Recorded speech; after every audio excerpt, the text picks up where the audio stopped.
Imagine being able to make a living from something you really love, like traveling.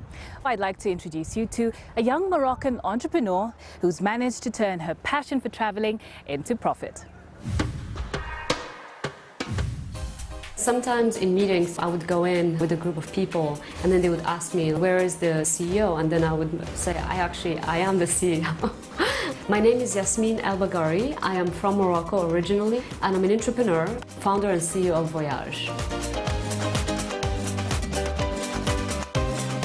Voyaj is a technology platform that connects and matches people from around the globe, from across diverse backgrounds, because I believe when we humans come together from across different perspectives, barriers disappear and understanding follows. When I was 17 years old, I was brought by the US State Department to Kansas to break down walls about Africa and the Middle East. And I quickly realized the amount of perceptions and stereotypes that exist, ranging from, oh, you're African, like, how come you're white? So I made it a dream to visit all 50 states on a Greyhound bus and talk to any stranger that would talk to me. So conversations would break down those perceptions.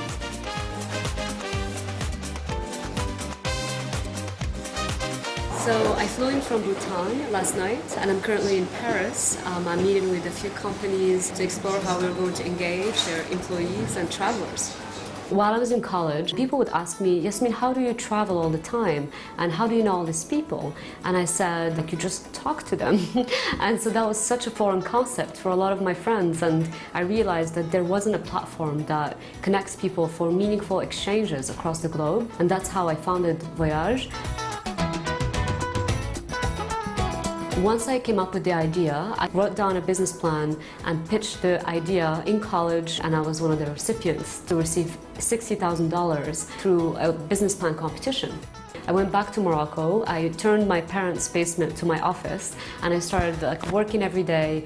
When President Obama did the Global Entrepreneurship Summit, I had the opportunity for the first time to share about my mission and vision. I was sitting right next to Vice President Joe Biden. At that point forward, it was much easier to meet anyone who I wanted to meet just by reaching out to them. My vision for Africa is big. I very much look forward to develop the concept all across the continent. I believe that if we can democratize mobility for people to connect across the continent, it will be much easier to have a global impact within Africa. A few years ago, I had this vision to bring together 30 African kids to the United States on a personal development training. It was unbelievably successful because we got the backing from Acorn Light in Africa, the Corponet Foundation, as well as Royal Maroc. Now some of them are going to Harvard University, they want to be presidents of their countries. At that age, 14, 17, when people discover their potential, then the sky is the limit. So today I'm actually about to meet with a company in France called Projective. This is one of the perks that I get to have, is working with people from across different sectors and industries. When I go into meetings, I usually break down my own perceptions, being African or a woman or Arab, and I just go in as me, a human with a mission. Funding is always a challenge, but I have found support. Our revenue streams from anything from $50,000 up to $500,000, depending on the scope of work. You know, one thing that you should know about me is I actually own 32 hats. I pretty much buy one in every country that I go to. It allows me to remember different places and people I've met in different countries.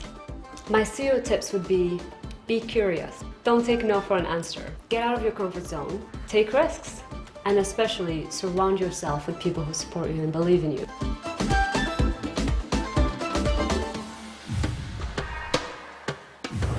It's time to take a short break now. There's still much more to come on the show though, so stay with us.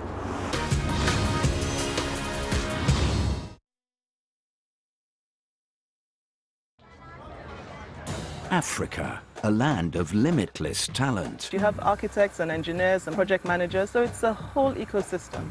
Where a growing, ambitious middle class. African domestic demand will more than triple in the next 6 years. I think I've gotten a grasp of what the market wants.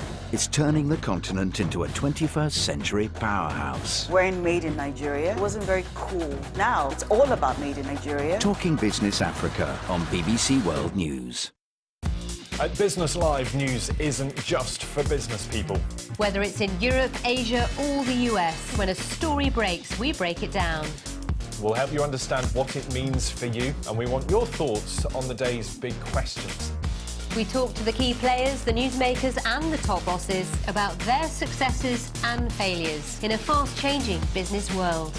Business Live, what you need to know, when you need to know it, on BBC World News.